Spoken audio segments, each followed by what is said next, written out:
Alright, FightHype.com here with Robert the Ghost Guerrero, training at Escobar's training grounds in South Lake Tahoe, California. How's your training camp going since you came up to Tahoe? Training camp's been going great. Oh man, I love it out here. Love it out here. The weather's great, the elevation's great, the training's great. You know, it's just focusing and preparing the right way. Your big fight coming up July 28th against man, I'm gonna butcher his name, but how important is it now? You wanted to train hard and you're looking for a good performance, considering that you want to be in line for the Pacquiao's, Mayweather's, all that. How important is it not just to win but to look good? Man, it's very important. You know, moving up 2 weight classes. A lot of people don't realize I started at a junior featherweight, you know, 122 pounds.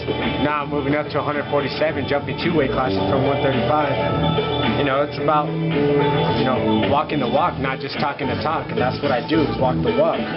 So, you know, I'm going to go out and look for the best fight.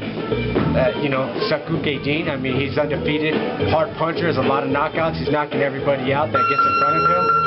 And, you know, I'm up for the biggest challenges, and that's what I'm going to look for, is the biggest challenge. I'm not just going to go out there and fight, you know, these recyclable fighters. I'm going to go out there and look for the best. You know, it's time for new young blood to come out and you know, get in those big fights.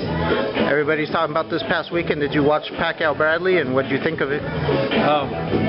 You know, it was a great fight. I mean, they both went out there and did their thing. You know, I felt Pacquiao won the fight.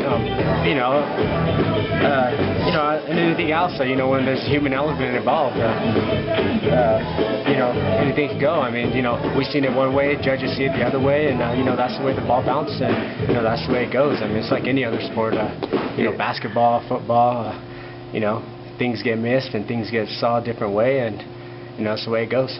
And then the previous fight for Pacquiao was there when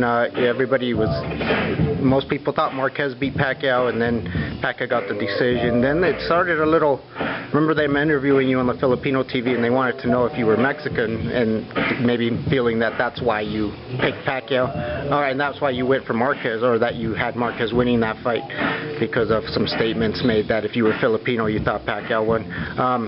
But in this one, most people feel Pacquiao won. Do you think that it hurts the chances? I mean, he stays a big name no matter what. So even a fight with Pacquiao is something you're still interested in? Oh yeah, I mean, Pacquiao, you know, he went out there, he did his thing. I mean, you know, you didn't see no old man in there or anything. He went out there and did his thing. He threw great combinations, threw hard punches. I mean, he looked good.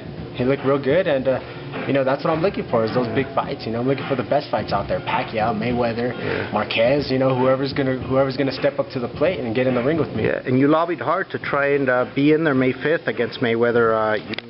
Your publicist, your team was all over the place just throwing your name out there. How much more notoriety did that give you, even though you didn't get the fight with Mayweather? People then were asking, well, who is this Robert Guerrero guy? Do you feel that you got more attention off of that because of how hard you lobbied and how bad you want the fight like that? Oh yeah, you know, I got a lot of great press off of it, and I got a lot of bad press off of it, and you know, that's why I'm taking this fight at 47 with the #1 contender, the guy that's the mandatory to fight Floyd.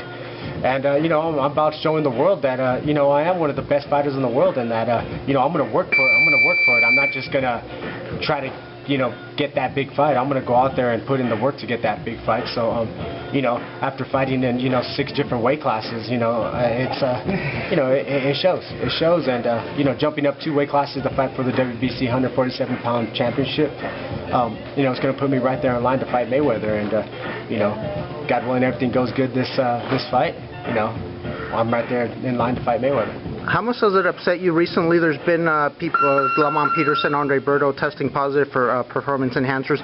You were a victim of having fought somebody that was on performance enhancers. How much did that anger you, that maybe people are trying to get away with stuff like that? Or how much did it even anger you back then with the Orlando Salido fight, that he was on enhancement, or it turned out he wasn't, and that he actually did step in the ring and fight? I mean, did you feel more pissed off because of, well, I mean, you being a family man and everything, and adding the risk to the injury?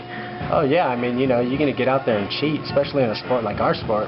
You know, boxing, it's very dangerous. It's one of the most dangerous sports ever. And to enhance yourself to be, you know, to win fights, I mean, we're in the game of hurting people. And, you know, when you enhance yourself, I mean, it does get people, you know, a little ticked off. It gets me ticked off too, because you know, these guys are trying to, you know, they're trying to make themselves better by cheating. Yeah. And then about the Mayweather, you know, he's coming back, and if that whole dispute, you actually have an upper hand in maybe getting the Mayweather fight, being with Golden Boy Promotions. How confident are you of that fight happening in the future? Well, I'm very confident. You know, jumping up 2 weight classes and fighting for Floyd's belt.